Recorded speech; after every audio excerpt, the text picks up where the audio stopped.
Assalamu alaikum warahmatullahi wabarakatuh, everybody. It's Preacher Mars, the host of the SOS Shout Out Show. Happy Thanksgiving for everybody. Happy Thanksgiving for those that started, those people who are on the road, going to see loved ones. Listen, this is a festive time of the year. All I ask is that, you know what, give thanks. In the true spirit of Thanksgiving, please give thanks for what you have, for what you've been blessed with, but also remember that there are those who are less fortunate. And if you can't do a little something for them in just the way of prayer, in the way of just reaching out and letting them know that they matter, they have value, please keep them in your thoughts. I was out earlier today and was picking up some food for my mother and myself, and there was a guy on the side of Dunkin' Donuts, and the guy was sitting there, and he's kind of positioning by the drive-through to ask people for money, and I was in a hurry. I was in a hurry, and I was like, I can't do it. He asked for $1, and I pulled around, and I was like, wait a minute, I got $1. I said, wait a minute, I have $1, and I gave the guy $1, and what I'm trying to say is, people matter. It's really easy for me to sit there and try and figure out what this person's going to do with the dollar. Do they really need the dollar? Why do you dress so well if you're homeless? We don't know people's position. And to make it easier to be more productive in the universe, we don't need to ask.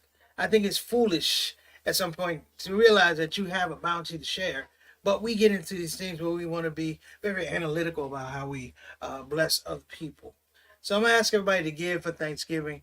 That's number one. Today's topic, brothers and sisters, you see it, is anti-Semitism, the new Me Too. Now, before anybody jumps on me about Me Too, I'm going to give you a little bit of background about Me Too, but I also give you a little bit of background about anti-Semitism, because now we have something on the precipice that is permeating throughout communities, throughout our businesses, throughout the Muslim community in particular, and it threatens, I want to say, our way of balance, if you will. It threatens our way of balance. And the reason it threatens our way of balance because it's been unbalanced already. It's just that this is the latest push. Now, this is not an anti-Jew show. It's not an anti-Jewish show. It's not an anti-Semitism show. I am talking about anti-Semitism in a very, very didactic way because I need people to understand that there's aspects of anti-Semitism that are 100% authentic.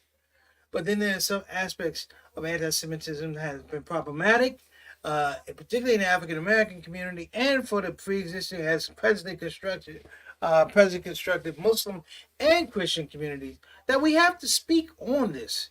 We can't keep brushing over it. We can't be flossing over it. We got to talk to it. And I'd say let's just put some truth to power here. Okay, that's that. Sister Tana won't be joining us, so she might pop in. I'm not sure. Peace and blessings to her and her family, and for everybody that's watching, peace and blessing. We do this. Basically, we're doing the Thanksgiving show. We used to do it on Thanksgiving, but we're not doing that this time. Just going to do it on Wednesday and keep our cycle going. I want to give a shout out to my cousins who are going to be doing Thanksgiving. My cousin Frank. Ann and Lynn, cousins Ann and Lynn, thank you so much, Aunt Dottie, and just shout out to the family. When you get any older, I'm 56. I literally call my cousin. I go, hey man, do we actually have enough people still living and having Thanksgiving? And that tells you that Father Time is undefeated, brothers and sisters. So it's just something to think about. So when you're at the table, whether you're eating, having conversation, listening to the elders, getting wisdom, whatever it is, watching them Redskins, I mean Commanders get stomped out by Dallas yesterday, tomorrow, whatever it is, value that opportunity, okay? So let me begin this really, really quickly by saying just a couple things. Number one, the idea of anti-Semitism in the last 18 months has been twisted. It has been twisted. It has been given a very, very Eurocentric, Eastern Eurocentric foundation, if you will, in the context of how it's applicable. So it's not really applicable to, I want to say, particularly American Jews in this particular context. The regular anti Semitism has a foundation, has a specific type of DNA. This is a new strain of anti Semitism. This is a new strain of debauchery, if you will, and playing on people's emotions and playing on people's fears.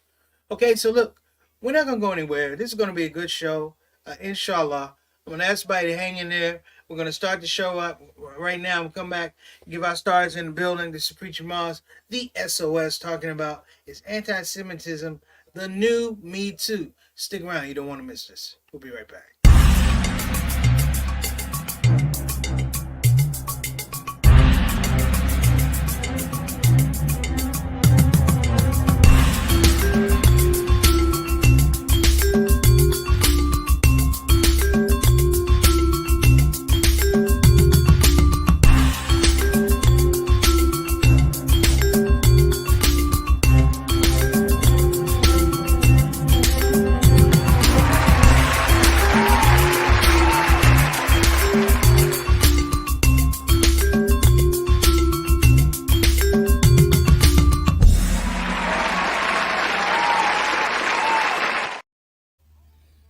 Okay, so before we get into it, I want to give some shout outs, stars in the building.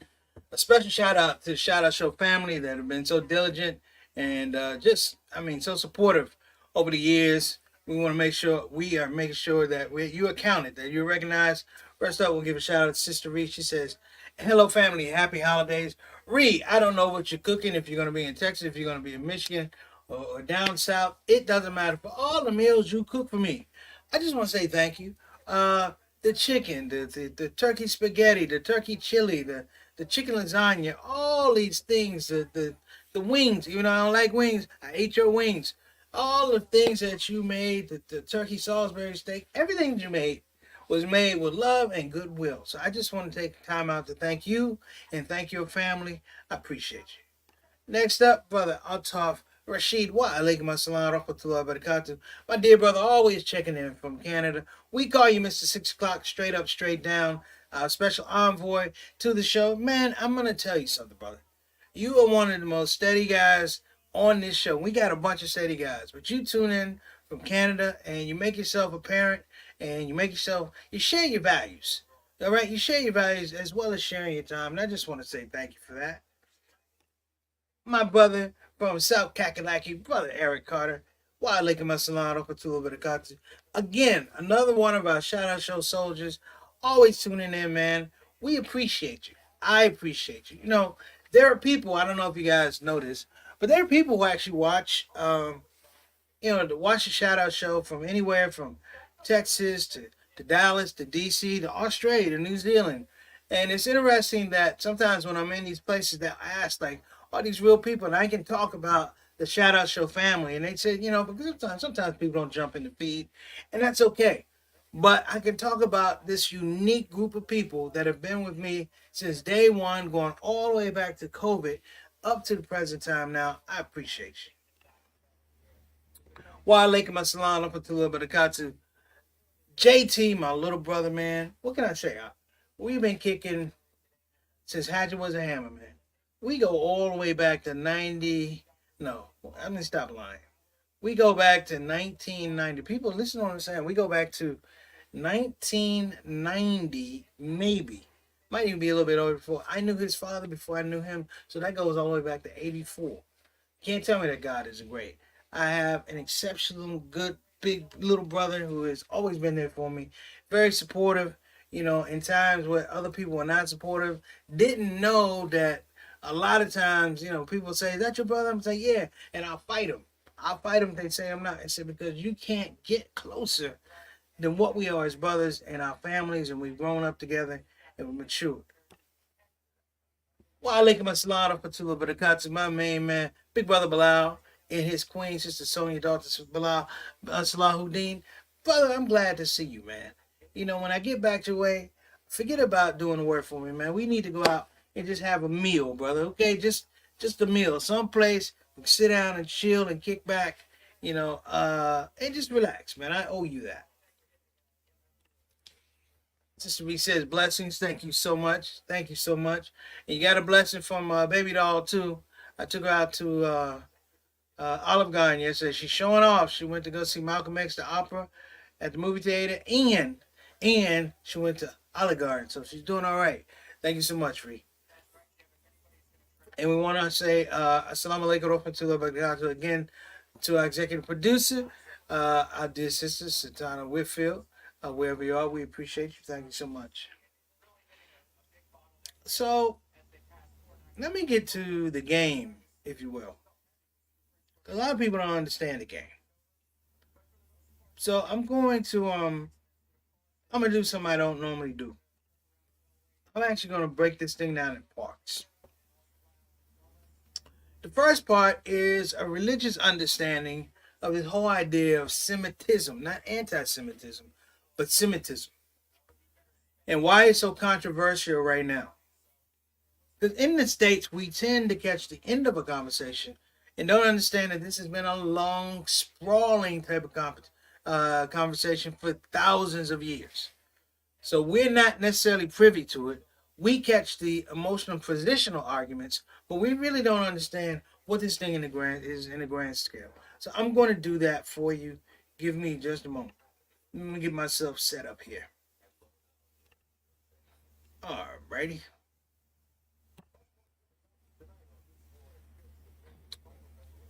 When we talk about Semitism, not anti-Semitism, Semitism, we are talking about relationships in the areas of Gaza. We're talking that's in that area. What's present constructed is Gaza, Israel, all that area, brothers and sisters. But it's not just that.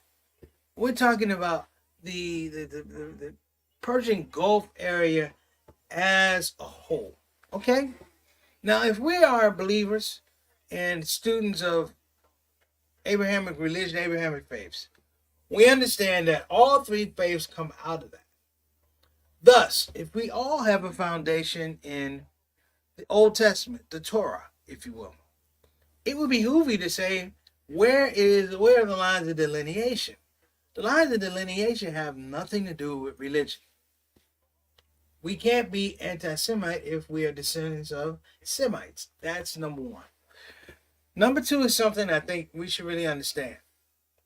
That the idea of Semitism as presently constructed is an elitist construct. That the stereotypical Jew that we talk about, the stereotypical Semite, is a light-skinned construction. It is devoid and denies the fact that a majority of Semites are people of color. If you go to Israel, I'm talking about Israel. If you go to Israel, you will find that there are people who are Jewish in Israel, have lineage, but they're not considered a part of the elite class of Jewish society. Meaning that there's racism among Semites in this area. This is important. When we talk about Me Too, if everybody wants to go back to Me Too, Me Too, brothers and sisters, was started by a black woman. Mm-hmm. It was started by a black woman. I won't go into her name and all of that, but just to save a little bit of energy and time and research for the show. The idea of Me Too is a black woman idiom that came out. And Me Too begins to address the dysfunctionality and the crimes and the inappropriateness of men of power. Hear me now, men of power, men that use power for sexual aggression, intimidation, all these type of things. All of it's wrong. All of it's wrong. But the thing that has to be said about Me Too is that it was Me Too. It wasn't everybody that doesn't agree with me. It was Me Too, and Me Too was a specific ideology that framed, if you will, the actions of people, the I want to say the proclivities of people, the patterns of behavior of people that were distinguished and ongoing. These were patterns of behavior. Me Too addressed patterns of behavior. So you had Weinstein, you had Cosby, you've got Russell Simmons, you recently had P. Diddy. You had all of these people, and what did they have in common? That they were people of power. That they were people of power. Their money and their influence can change narrative. And on the flip side, the people that they victimized, they couldn't change narratives. It took years to be able for some of these women to come out and tell their story because the environment had to be right. If you want to understand about Cosby and say what you will about Cosby, yay or nay, Cosby's behavior happened in a period of time where it was okay that people looked the other way. But the thing that has to be understood is that looking the other way does not deny memory. It does not deny how you made someone feel. It does not deny how you violated somebody. When we talk about anti-Semitism, particularly as presently constructed, it's problematic. It's problematic. It harkens back to some of the benchmarks of early African American and Jewish relationships. And what that had to do with is that Jewish people back in the day were able to hide. Hear me now. They were able to hide in an existence of whiteness. That they could change their names. You know, the whole idea of slavery, I was reading this thing, watching this thing on Netflix. You know, the whole idea of slavery is that it's an Eastern European construct. Slavery comes from the word Slav, Slavic. And the reason why you had Slavics stop being slaves is because when they ran away, they can immediately ingratiate with society. White skin, white skin, white skin. The African cannot do that.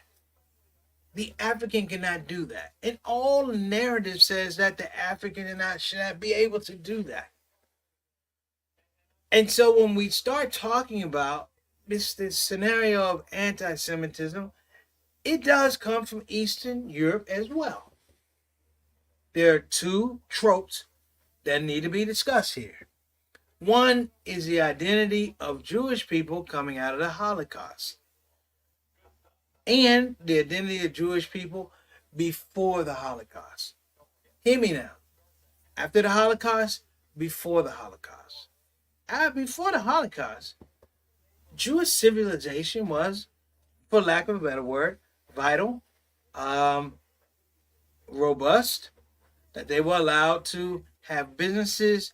And in the turn of World War I and World War II, the Holocaust comes and it redefines Jewish life. That, if you will, is the deepest trend of anti-Semitism. People are going after you specifically because of your religion. And this is the only time in history whereby Jews, in this particular scenario, the Holocaust, in World War I, particularly World War II, are not able to hide. They're not able to hide. They're not able to hide their Jewishness. Because at that point in time, it's normal. It's normal. It's an empowered identity.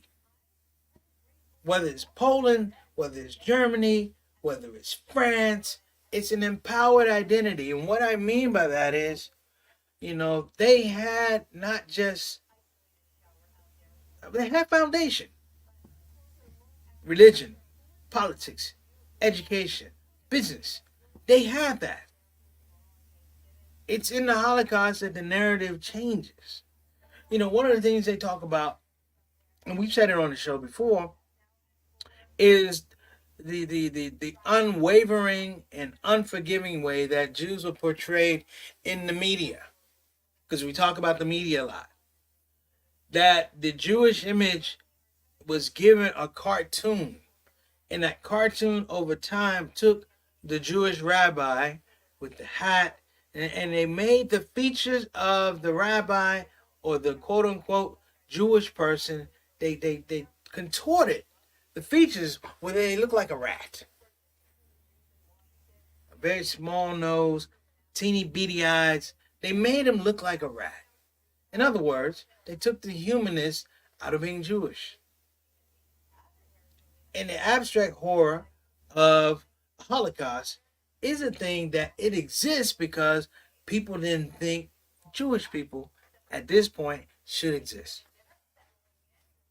That's anti-Semitism. The learning curve in coming to the United States for Jewish people was the same as Polish people, was the same as Catholic people, was the same as Italian people, whereby there's a period where you're going to be identified. There's a Jewish part of New York. There's a Jewish part or an Italian part of New York. There's Chinatown. You're going to be defined because you can be found in those areas. There's a geographic marrying of your image to a particular area. And in the United States, it becomes even more prevalent because there's a geographic marrying of you to particular industries. What am I saying? We say Jews run entertainment. They run business.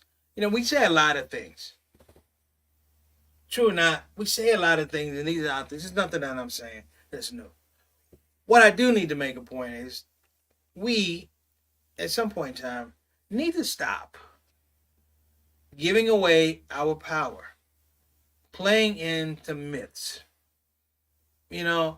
I have nothing wrong with Me Too. That people who violated during these times, that abuse their power and use their power to abuse other people, should 100% be brought to bear justice. Justice should be brought to bear on them, hands down. But the idea of anti-Semitism now is different. This is not, brothers and sisters, folks being run out of town. This is not synagogues being destroyed. We do have some cases of violence again in synagogues. The same in masjids, where we talk about Islamophobia. We talk about these things. But we're talking about them in a very, very isolated way. A very, very isolated way.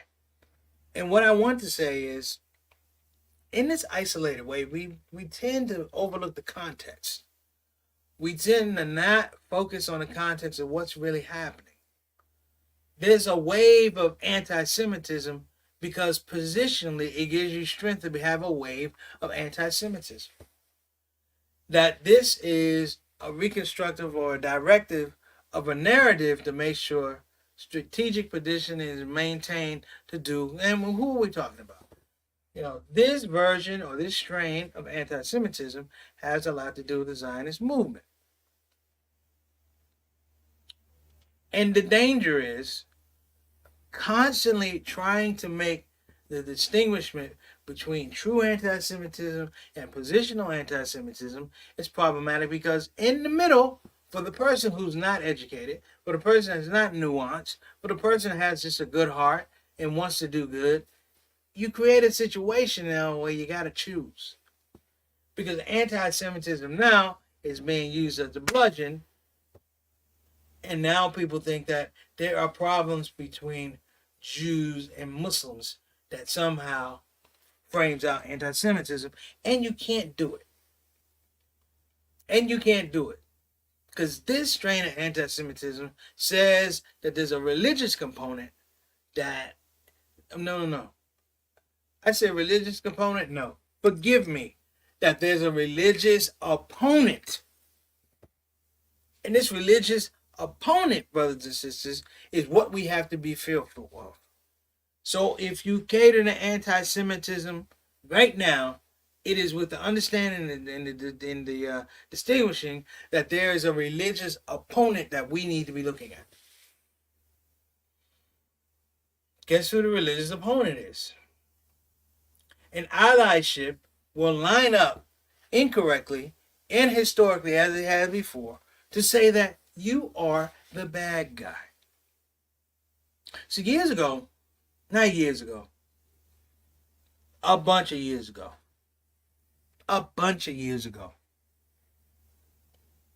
the relationship between the African American community and the Jewish community is almost what they had back with indentured servants and African slaves. America has a way of putting you in a position, giving you the hardship, giving you the blues for a moment, and then you pass into whiteness. African Americans have never passed into whiteness. In fact, we become the enemy by default, that no one wants to be those people. And what we see now, with this whole modality that's being put out for anti-Semitism, that people going, oh, and this is weird, but I changed my name on my Uber because I have a Jewish last name, and if I leave it on, I feel threatened. Nobody will pick me up. I'm like, man, come on.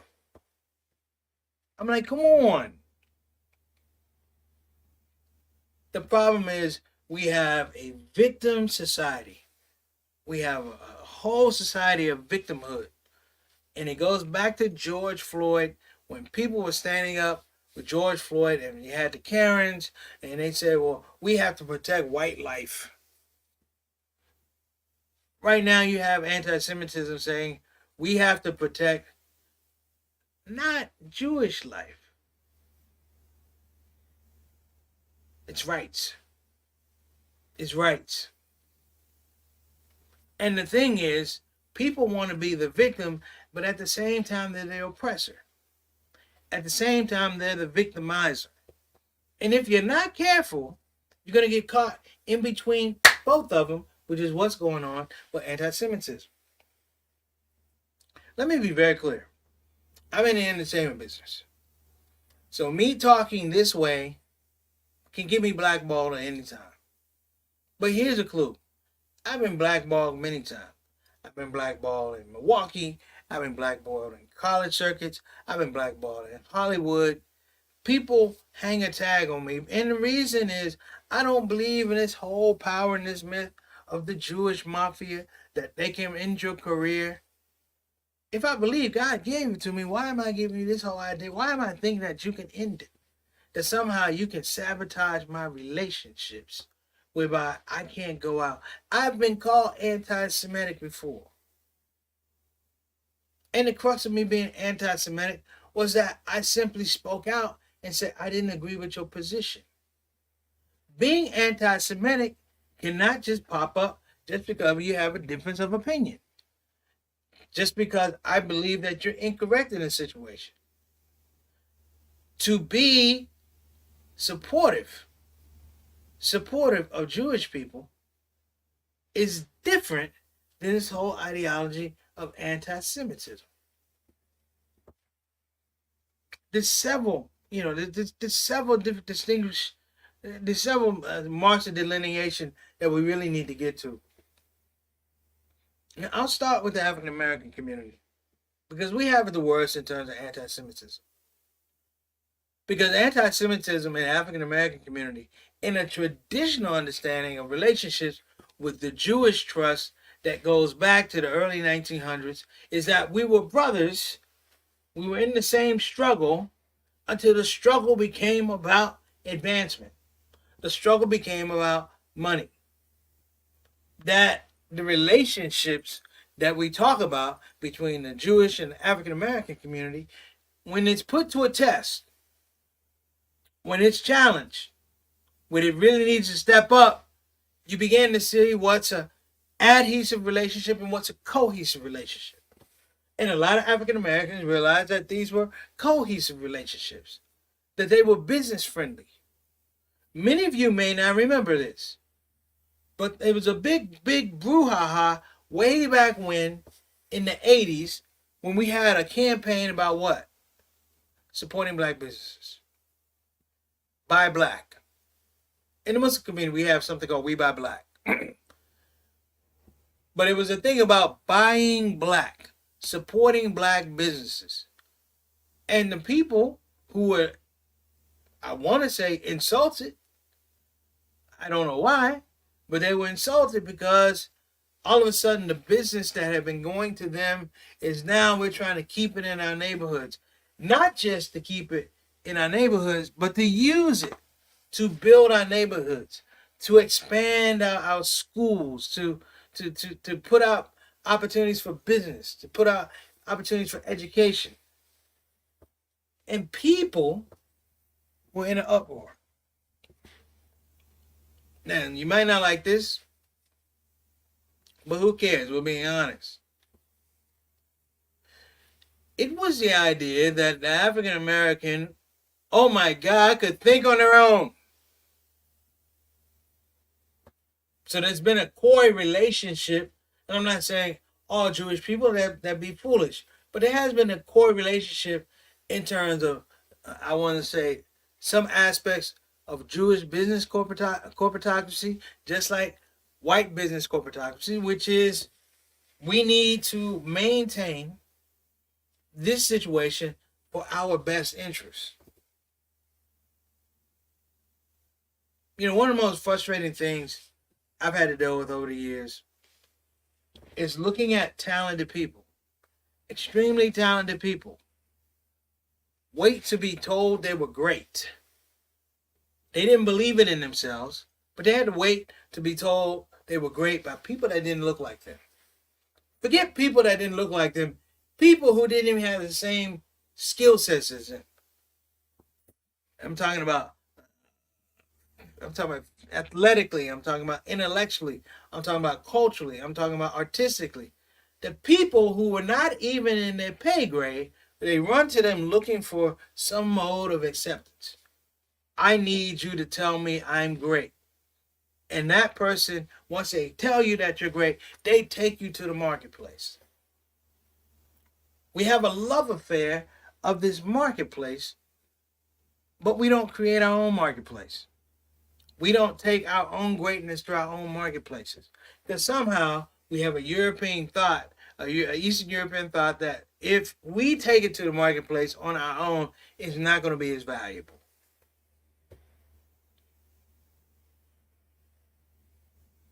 To get to the point of, is anti-Semitism the new Me Too? The answer would be no, I hope not. Because Me Too framed something. Me Too frames something. It frames that there are things that were done to the aspects of womanhood and woman identity that were wrong. Me Too frames culture. Hear me now. It frames culture. That these women were put in positions to suffer because of a culture. I said Bill Cosby did these things back in the day. And if you go back, talking about the Playboy Mansion, talking about the drugs of the 70s and the 80s. 70s was all kind of drugs. 80s was cocaine. I mean, you had all of it. Late 80s was crack. You had all of it. And there was a certain permissibility, ethically and morally, that was out the window, was off the track. But everybody was doing it. Does it make it right? No. You see, Me Too is correction. The problem with anti-Semitism right now, as presently constructed coming down the road, is it's not about correction. When I see something about Me Too, there's education there. That's education. That says, hey, even if you were playing, you could have violated somebody by the words you said, how you said it. And I'm not saying being oversensitive. It's being aware that women are people who deserve respect, who deserve protection, who deserve opportunities. When we talking about Me Too, you're talking about all those things I just said were denied. Anti-Semitism at this point in time does not offer protection. As President instructed, it offers judgment. I will judge you.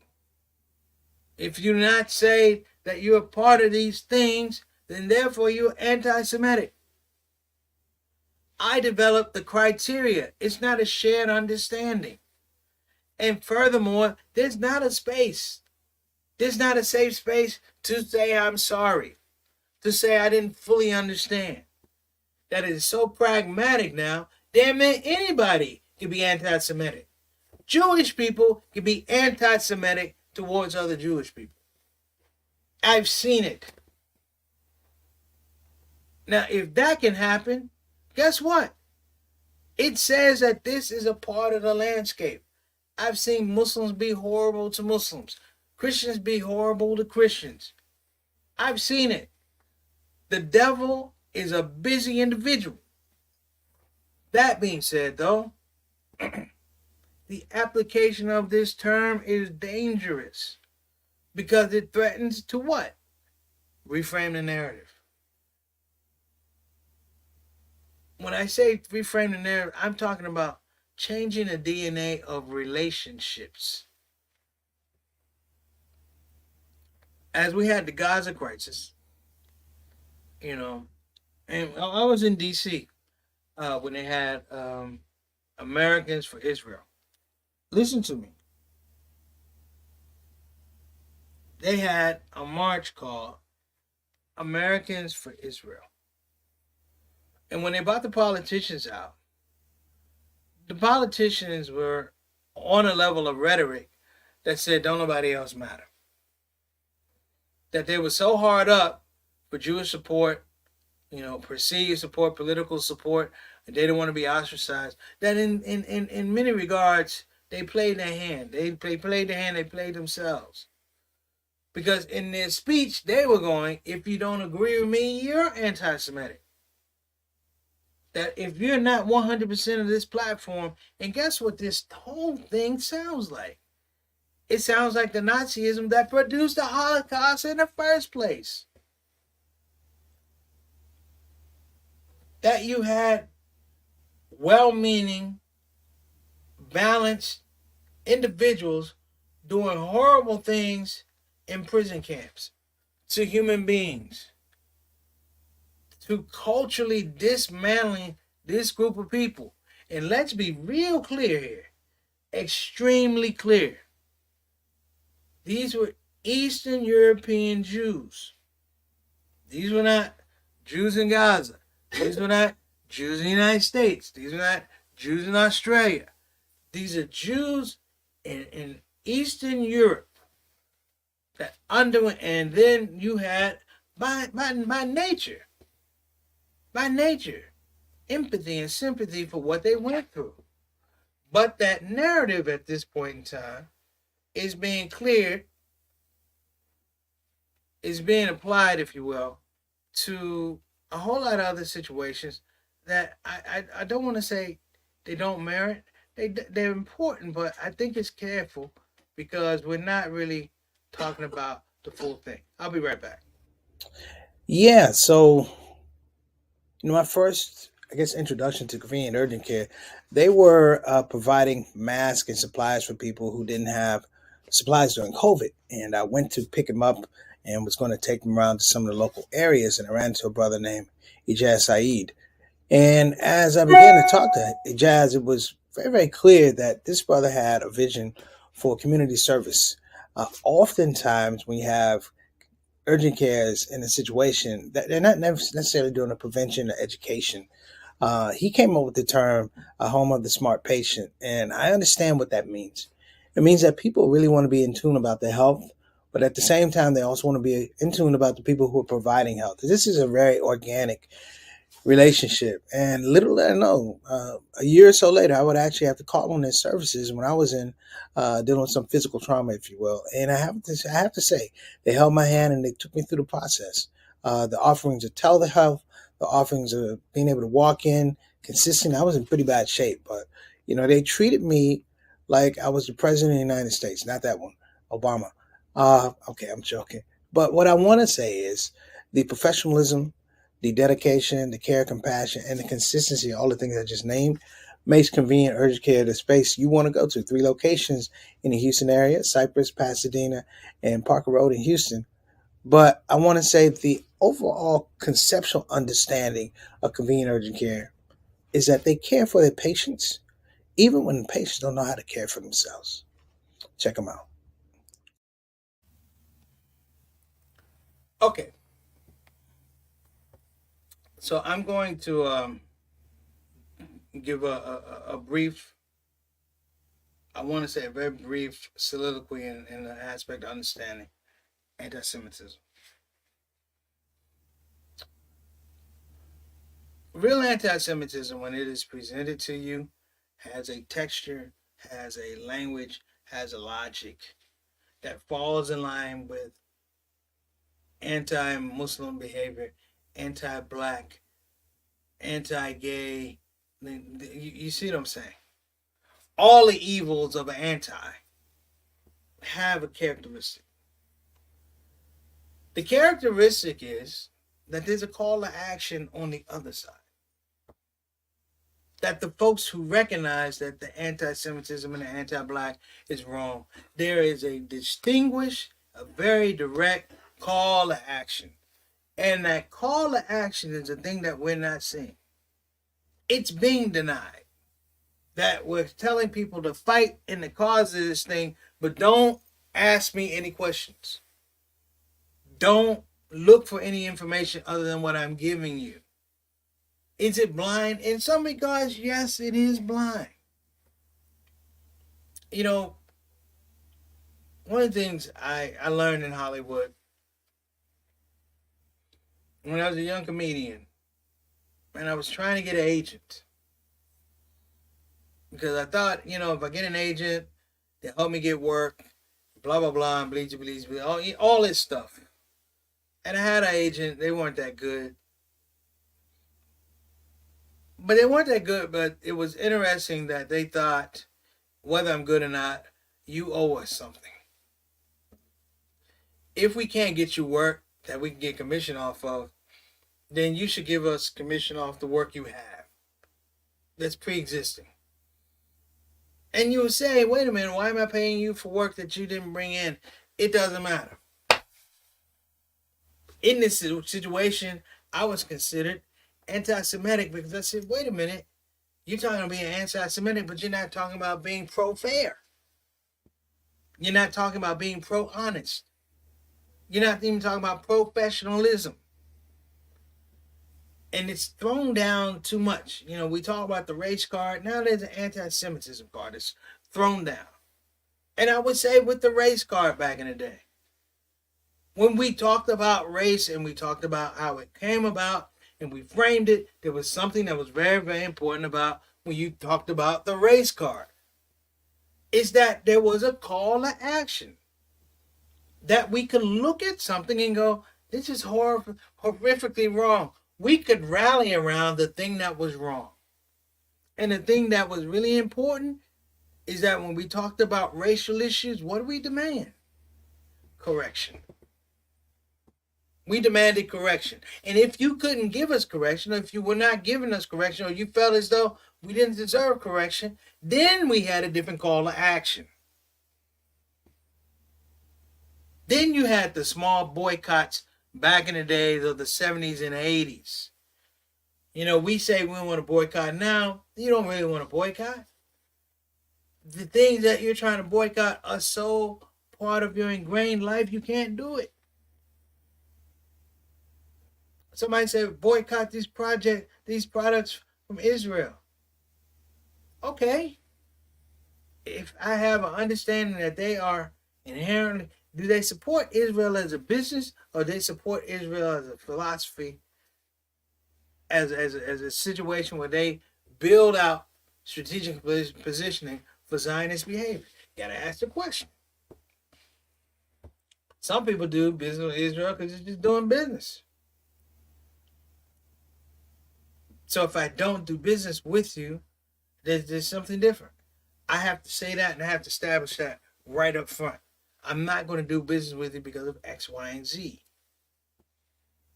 Now, if someone's to say that you're anti-Semitic, okay, okay, tell me why though, and don't tell me, according to your standards.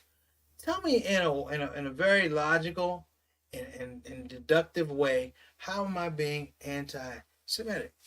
Like I said, anti-Semitism is not the new Me Too, because the new Me Too, or the old Me Too, or just Me Too in general, it's something that anti-Semitism doesn't have. Presently constructed, it demanded correction. It demanded justice. We're not trying to judge these men. No, we're not trying to judge them unless there was court cases and laws were broken. No, we are demanding that you look at your behavior.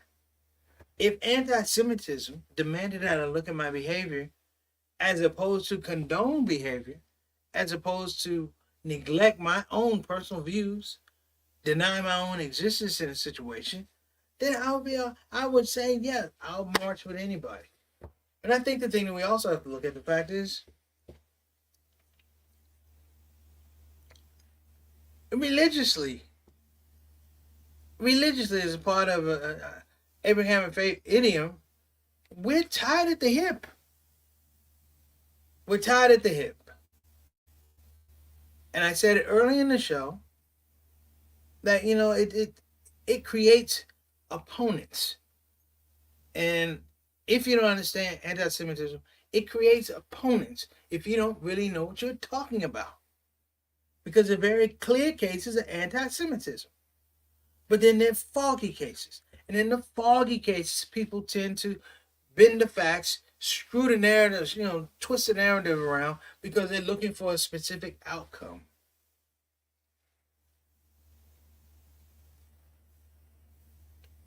So look, got a couple minutes on the podcast. I'm going to review a few things. I'm going to let you guys get out of here. But I want to put this out. Before this thing gets out of hand, before we have people checking their behavior because somebody says that they're anti-Semitic, but they can't prove it, that a big brush is just run over individual or religion or a community, because they do it individually. Now, if you're not careful, it will brush over, and you leave people who are not anti-Semitic to answer questions and answer behavior for people who actually are anti-Semitic. You don't hear pressure being applied to white supremacist groups about being anti-Semitic. You don't hear politicians saying that these groups are anti-Semitic and we should go after them with all our energy and resources. You don't hear that. Why? Because this particular strain of anti-Semitism, has a purpose, has an aim. This is not the same thing, brothers and sisters. This is not what drove Jewish entertainers to change their names from Barry Rabinowitz to Barry Williams. This is not that. This is not cultural shape-shifting that we've seen in the past. No. This is people trying to change the narrative of something that has been pre-existing for years and to twist what's out there. The Honorable Minister Louis Farrakhan had an amazing breakdown about anti-Semitism.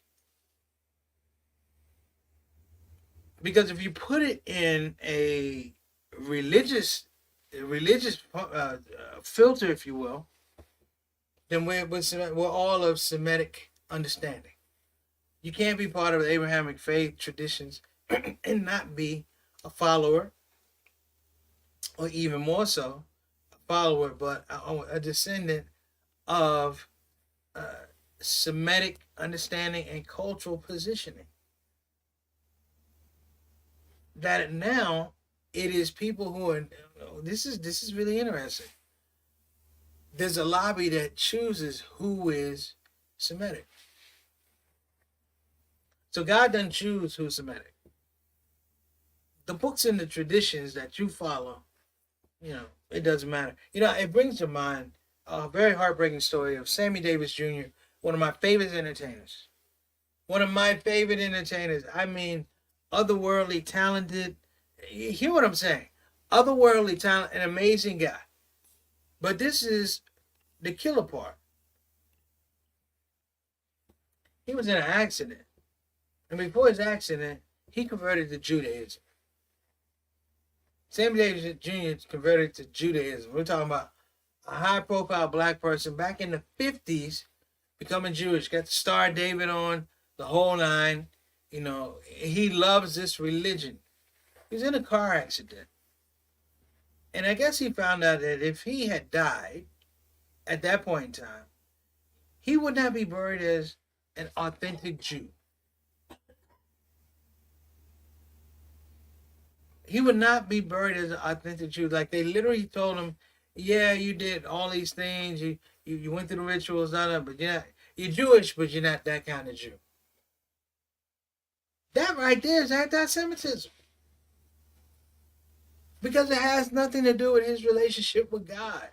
It has to do with the relationship with the culture that you're couching him in that will ultimately not let him achieve equality in religion. It's criminal. It's 100% criminal. Can you imagine if you're a Christian and you do everything to be a good Christian, and somebody goes, yeah, you're Christian, but not that kind of Christian. You're that kind of Christian, but not that kind of Christian. You're like when you die, you'll go to heaven, but not the real heaven. If you're Muslim, say, yeah, you're Muslim, but you know what? And we have this.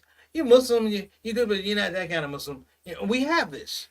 You're Muslim, but you're a convert. So you're Muslim, but you didn't grow up Muslim. So I mean, you love Allah and everything, but you don't love it the correct way. Like there's a discount on your service and devotion to Allah subhanahu wa ta'ala. It becomes ridiculous and redundant. Our own, if you will, version of discrimination. And so when we talk about anti-Semitism, we're talking about a level of discrimination in a traditional sense. But now it's even worse. Now you have it where people are framing, for lack of a better word, who is who? Who is who? How am I going to navigate this? And let's just be honest, people. We got a lot of stuff going on in our lives.